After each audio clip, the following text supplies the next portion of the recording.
Yaani kwa hiyo mimi nilee mtu ambaye sio wangu, si ndio? Sabrina, unamjua huyo? Namfahamu, ni shemeji yangu. Sasa mtu kashakwambia kabisa, mimi sikutaki na mtu mwingine. Sasa unaendeleaje kumng'ang'ania? Hilo nalifahamu. Alichokosea ni hiki kimoja. Mimba Robert. Ninaomba unisikilize, tena unisikilize vizuri. Sitaki kukuona nyumbani kwangu. Haiwezekani sasa. Siwezi sasa. Sasa, hebu ongea naye sana baadaye.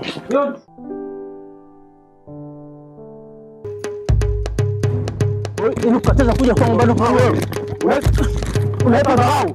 Hivi ninavyopendeza. Hivi tunavyopendeza. Tunakula vizuri. Yaani kidogo siku hizi na mimi naishi.